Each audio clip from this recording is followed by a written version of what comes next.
सब तो पहले सारी संगत नूं गुरु साहब की बख्शी फतेह। वाहिगुरु जी का खालसा, वाहिगुरु जी की फतेह। जिवें कि आप जी ने सवाल किया है कि श्री गुरु ग्रंथ साहब महाराज हर तरह तो, हर पहलू तो, हर चीज की बहुत ही गहरी जानकारी दी गई है। इसी तरह श्री गुरु ग्रंथ साहब महाराज हैल्थ नूं लैके, अपने शरीर नूं लैके बहुत बड़ी जानकारी दी है। मैं इत्थों तक कह सकदा कि जितनी भी डॉक्टरी, जितना भी आयुर्वेद, जिन्ने भी होर तरह दी पैथियां दा ज्ञान है, ये संपूर्ण ज्ञान श्री गुरु ग्रंथ साहब विच दर्ज है।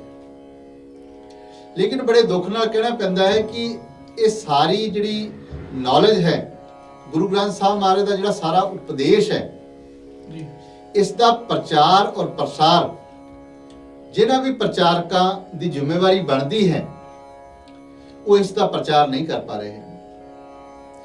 मैं इत्थों तक भी कहना चाहूंगा कि असी श्री गुरु ग्रंथ साहब की जिहड़ी मूल सिक्ख्या है, उसनूं प्रचार करने की बजाय होर तरह तरह के मत मतांतरां विच पै के श्री गुरु ग्रंथ साहब जी का महान उपदेश पूरे संसार विच फैलाण विच नाकामयाब हो रहे हैं। इसका रिजल्ट की है कि अज पूरा संसार तरह तरह के दुखों तो, तरह तरह के संकटां तो, चाहे वह मानसिक दुख होण, चाहे सरीरक दुख होण, उन्हां तो संताप भोग रहा है। मेरा यह मनना है कि अगर असी गुरु की सिक्ख्या नूं, संतां महापुरुषां और भगतां दी जिहड़ी बाणी है, उन्हां दी सिक्ख्या नूं पूरे संसार विच फैलावांगे और खुद सिखांगे, तां ही असी सिख कहलाण दे हकदार हां। गुरु साहब ने श्री गुरु ग्रंथ साहब विच बार बार हर शब्द के अंदर दुखा तो उपर उठने का जिक्र किया है। आप जी देखो, आपां रोज शब्द पढ़ते हैं, तीने ताप निवारण हारा, दुख हंता सुख रास, ताको बिघन न लागे को, जाकी प्रभ आगे अरदास। गुरु साहब हर तरह के बिघन तो, हर तरह के दुखों तो उपर उठने की गल करते। गुरु साहब कहते सर्व रोग का औखद नाओ। आपां बाणी च रोज पढ़ते हैं, दुख भंजन तेरा नाम जी, दुख भंजन तेरा नाम। आप जी देखो, गुरु साहब ने ये जिहड़ी गल कही है कि सारे दुखों नूं नाम खत्म कर सकता है, सारे दुखों नूं शब्द खत्म कर सकता है। इसका मतलब की है, इसका भाव की है, इसका साइंटिफिक जो कंसैप्ट है वो की है, वो सानू समझ होना चाहिए। उसका प्रचार पूरे संसार में होना चाहिए है। अज करोना पूरे संसार के सामने बहुत बड़ी महामारी बन के खड़ा है। वैज्ञानिक और मेडिकल साइंस इत्थों तक कहते हैं कि कोरोना जान वाला नहीं है, पर श्री गुरु ग्रंथ साहब की सिक्ख्यावां, श्री गुरु ग्रंथ साहब का उपदेश सानू चंगी तरह समझाता है कि किस तरह इन्हां दुखों तो उपर उठना है, क्योंकि दुख तो संसार में आएंगे। गुरबाणी कहती है, हरक शोक का नगर एक किया, से उबरे जो सतगुर शरण नहीं है। हुण सतगुर दी शरण का की भाव है? सतगुर दी शरण का मतलब यह है कि असी गुरु दे उपदेश नूं, गुरु दे संदेश नूं अपने जीवन में लागू करिए। हुंदा की है कि असी गुरु साहब दी महान उपदेश नूं बाणी दे रूप में पढ़ते हैं। गुरु साहब दी अड अड बाणियां नूं लैके असी पाठ भी करते हैं, असी कीर्तन भी करते हैं। लेकिन गुरु साहब कहते जद तक इस बाणी नूं, उस धुर दी बाणी नूं, सच्ची बाणी नूं तुसी हिरदे विच नहीं वसाओगे, उसके अनुसार अपना जीवन नहीं ढालोगे, कदे भी तुसी सुखां दी प्राप्ति नहीं कर पाओगे। ਹੁਣ ਸੁੱਖਾਂ ਦੀ ਪ੍ਰਾਪਤੀ ਕਰਨ ਦਾ ਤਰੀਕਾ ਫਿਰ ਗੁਰੂ ਗ੍ਰੰਥ ਸਾਹਿਬ ਮਹਾਰਾਜ ਦੱਸਦਾ ਹੈ। ਜਿੱਥੇ ਇੱਕ ਪਾਸੇ ਗੁਰੂ ਗ੍ਰੰਥ ਸਾਹਿਬ ਮਹਾਰਾਜ ਕੁਐਸਚਨ ਕਰਦਾ ਹੈ, ਸਵਾਲ ਕਰਦਾ ਹੈ, ਉੱਥੇ ਹੀ ਸ੍ਰੀ ਗੁਰੂ ਗ੍ਰੰਥ ਸਾਹਿਬ ਮਹਾਰਾਜ ਸਾਨੂੰ ਉਸ ਦਾ ਜਵਾਬ ਵੀ ਦਿੰਦੇ ਨੇ। ਗੁਰੂ ਸਾਹਿਬ ਕਹਿੰਦੇ ਤੀਨੇ ਤਾਪ ਨਿਵਾਰਨ ਹਾਰਾ, ਦੁਖ ਹੰਤਾ ਸੁਖ ਰਾਸ, ਤਾਕੋ ਬਿਗਨ ਨਾ ਲਾਗੇ ਕੋ, ਜਾ ਕੀ ਪ੍ਰਭ ਆਗੇ ਅਰਦਾਸ। ਹੁਣ ਜਦ ਅਰਦਾਸ ਕੀਤੀ ਫਿਰ ਗੁਰੂ ਸਾਹਿਬ ਦਾ ਸਮਾਧਾਨ ਸਾਡੇ ਸਾਹਮਣੇ ਰੱਖ ਰਹੇ ਹਨ। ਗੁਰੂ ਸਾਹਿਬ ਸਮਝਾਉਂਦੇ ਹਨ, ਕਾੜ ਕੁਠਾਰ ਪਿਤ ਬਾਤ ਹੰਤਾ, ਔਖਦ ਹਰ ਕੋ ਨਾਉ। ਗੁਰੂ ਸਾਹਿਬ ਕਹਿੰਦੇ ਤੁਸੀਂ ਕੁਠਾਰ ਭਾਵ ਕਫ ਭਾਵ ਸਰੀਰ ਦੇ ਅੰਦਰ ਮਿੱਟੀ ਪਾਣੀ ਦੀ ਮਿਰਦਾਸ ਜਿਹੜੀ ਵੱਧ ਗਈ ਹੈ ਉਸ ਨੂੰ ਕੱਢ ਦਿਓ। ਗਰਮੀ ਅਗਰ ਵੱਧ ਗਈ ਹੈ ਉਸ ਨੂੰ ਬਰਾਬਰ ਕਰ ਲਓ, ਔਰ ਹਵਾ ਅਗਰ ਘੱਟ ਵੱਧ ਹੋ ਗਈ ਹੈ ਉਸ ਨੂੰ ਬਰਾਬਰ ਕਰ ਲਓ। ਇਹ ਕਰਨ ਤੋਂ ਕੀ ਹੋਏਗਾ? ਤੁਹਾਡਾ ਸਰੀਰ ਪੂਰੀ ਤਰ੍ਹਾਂ ਤੋਂ ਪਰਫੈਕਟ ਹੋ ਜਾਏਗਾ, ਉਸ ਵਿੱਚ ਕਿਸੇ ਤਰ੍ਹਾਂ ਦਾ ਰੋਗ ਆਉਣ ਦਾ ਕੋਈ ਵੀ ਕਾਰਨ ਨਹੀਂ ਰਹੇਗਾ। ਹੁਣ ਇਹ ਜਿਹੜੀ ਗੱਲ ਕਹੀ ਗੁਰੂ ਸਾਹਿਬ ਨੇ, ਕਾੜ ਕੁਠਾਰ ਪਿਤ ਬਾਤ ਹੰਤਾ, ਇਹ ਮੈਡੀਕਲ ਸਾਇੰਸ ਪੂਰੀ ਤਰ੍ਹਾਂ ਮੰਨਦੀ ਹੈ। ਆਯੁਰਵੈਦ ਦਾ ਗ੍ਰੰਥ ਜਿਹੜਾ 5000 ਸਾਲ ਤੋਂ ਸਾਡੇ ਕੋਲ ਹੈ ਉਹ ਵੀ ਇਹੀ ਗੱਲ ਕਹਿੰਦਾ ਹੈ। ਕੀ ਕਹਿੰਦਾ ਹੈ? ਸਮ ਦੋਸ਼ ਸਮ ਧਾਤੂ ਸਮ ਮਲ ਕਿਰਿਆ, ਕਿ ਤੁਹਾਡੇ ਅਗਰ ਤਿੰਨੇ ਦੋਸ਼ ਜਿਨ੍ਹਾਂ ਨੂੰ ਗੁਰਬਾਣੀ ਰਜੋਗੁਣ ਤਮੋਗੁਣ ਸਤੋਗੁਣ ਕਹਿੰਦੀ ਹੈ, ਆਯੁਰਵੈਦ ਵਾਤ ਪਿੱਤ ਔਰ ਕਫ ਕਹਿੰਦਾ ਹੈ, ਅਗਰ ਇਹ ਬਰਾਬਰ ਹੋ ਜਾਣ ਕੋਈ ਰੋਗ ਨਹੀਂ ਆ ਸਕਦਾ। ਇਹੀ ਗੱਲ ਸ੍ਰੀ ਗੁਰੂ ਗ੍ਰੰਥ ਸਾਹਿਬ ਮਹਾਰਾਜ ਕਹਿ ਰਹੇ ਹਨ। ਲੇਕਿਨ ਦੁੱਖ ਦੀ ਗੱਲ ਹੈ ਕਿ ਅਸੀਂ ਇਸ ਦਾ ਪ੍ਰਚਾਰ ਹੀ ਨਹੀਂ ਕਰਦੇ। ਆਪ ਜੀ ਦੇਖੋ, ਅਸੀਂ ਜਨਮ ਸਾਖੀਆਂ 'ਚ ਵੀ ਪੜ੍ਹਦੇ ਹਾਂ, ਪਹਿਲੀ ਪਾਤਸ਼ਾਹੀ ਸ੍ਰੀ ਗੁਰੂ ਨਾਨਕ ਦੇਵ ਮਹਾਰਾਜ ਨੂੰ ਕਾਜੀ ਰੁਕਨਦੀਨ ਮਿਲੇ। ਕਾਜੀ ਸਾਹਿਬ ਕਹਿਣ ਲੱਗੇ, ਜੀ ਆਪ ਜੀ ਕੌਣ ਹੋ? ਭਾਵ ਸੀ ਤੁਸੀਂ ਹਿੰਦੂ ਹੋ ਜਾਂ ਮੁਸਲਮਾਨ ਹੋ। ਪਰ ਗੁਰੂ ਨਾਨਕ ਦੇਵ ਮਹਾਰਾਜ ਜੋ ਕਿ ਬਹੁਤ ਵੱਡੇ ਵਿਗਿਆਨਿਕ, ਰੱਬ ਰੂਪ, ਖੁਦ ਮਾਲਿਕ ਅਕਾਲ ਪੁਰਖ ਇਸ ਸੰਸਾਰ ਨੂੰ ਸਮਝਾਉਣ ਆਏ ਸੀ। ਆਪ ਜੀ ਨੇ ਜਵਾਬ ਕੀ ਦਿੱਤਾ?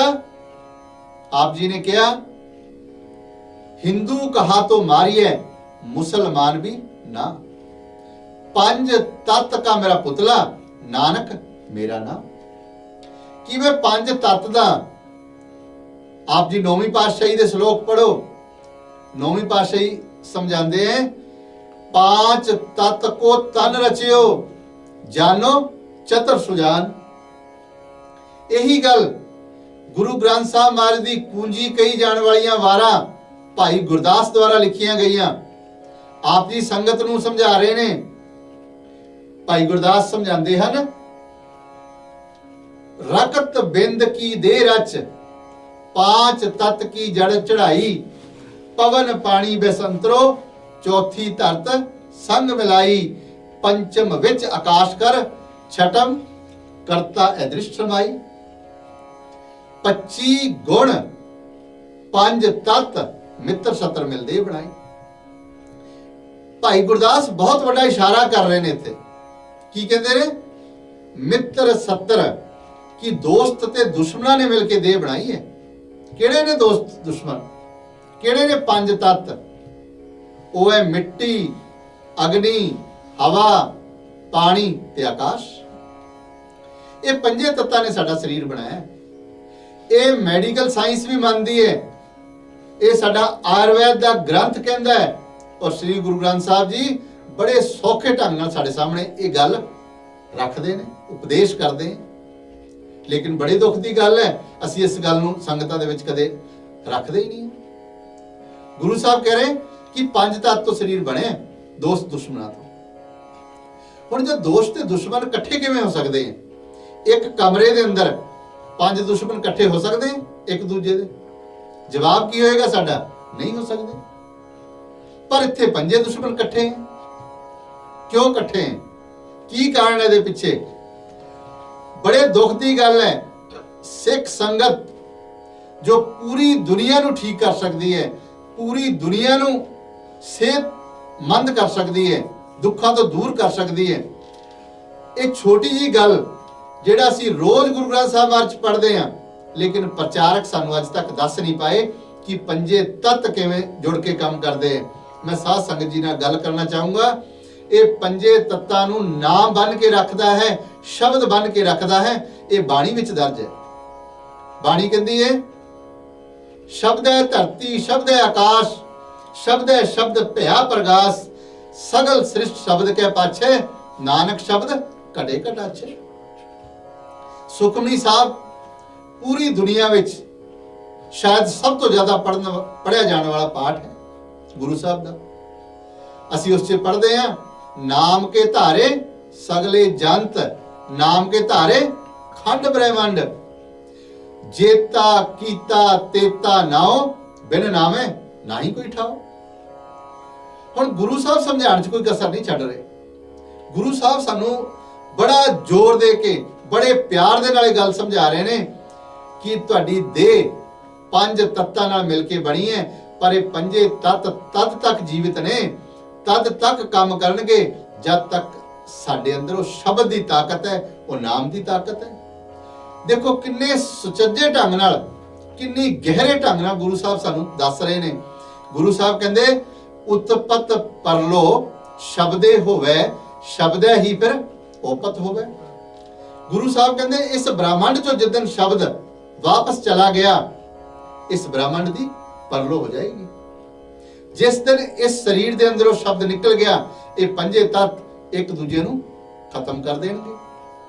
भाव गुरु साहब का की है कि इस शरीर नूं और इस ब्रह्मांड नूं चलाने वाली जिहड़ी ताकत है, वो शब्द है, वो नाम है। साध संगत नूं सब तो पहले ये दो गल्लां पता होणियां चाहीदियां हन कि बाणी सानू ये समझाती है कि साडा शरीर पंज तत्तां नूं लैके बनिया है और पंजे तत्तां नूं शब्द बन के रखदा है, नाम बन के रखदा है। हुण जिहड़े पंज तत्त हैं, ये जद नाम का सहारा लेंदे हैं फिर की हुंदा है, ये भी गुरबाणी दसदी है। पर जिहड़ी गल मैं हुण आप जी नाल करन लग्या, पूरी साध संगत नूं पता है, पढ़दे हैं रोज, लेकिन मैं बहुत सारे गुरु घरां च जाण दा मौका मैनूं मिलदा है, बड़े प्रचारकां नाल गल करन दा मौका मिलदा है। ये जिहड़ी गल मैं हुण करन लग्या, ये गल समझ के दुनिया की सब तो वड्डी डॉक्टरी सीखी जा सकती है, पर बहुत ही अफसोस की गल है कि इसका प्रचार भी कोई नहीं करता, बल्कि असी इस नूं पढ़ के और उत्थे ही गल खत्म करके असी गुरु घर च उठ के चले जाते हैं। गुरु साहब ने जो इन्ना वड्डा अनमोल खजाना सानू दिता, पूरी दुनिया नूं पार करने वास्ते जिहड़ा ये नाम का जहाज सानू दिता, असी उस तो फायदा नहीं उठा पा रहे। की क्या गुरु साहब ने, ये पंजे तत्त जब आपस में मिलते हैं शब्द के नाल, तो साडे शरीर च तीन गुण पैदा होंदे हैं, जिन्हां नूं गुरबाणी कहती है रजोगुण, तमोगुण, सतोगुण। इन्हां नूं आयुर्वेद च वात पित्त कफ कहा जाता है। ये तिन्ने गुणां दे आधार ते पूरा शरीर चलदा है और ये ब्रह्मांड चलदा है। वो किवें चलदा है, आपां अगली गलबात च वो पूरी जिहड़ी गल है गुरु ग्रंथ साहब महाराज के अनुसार वो आप जी नाल साझी करने की कोशिश करांगे। वाहिगुरू जी का खालसा, श्री वाहिगुरू जी की फतेह।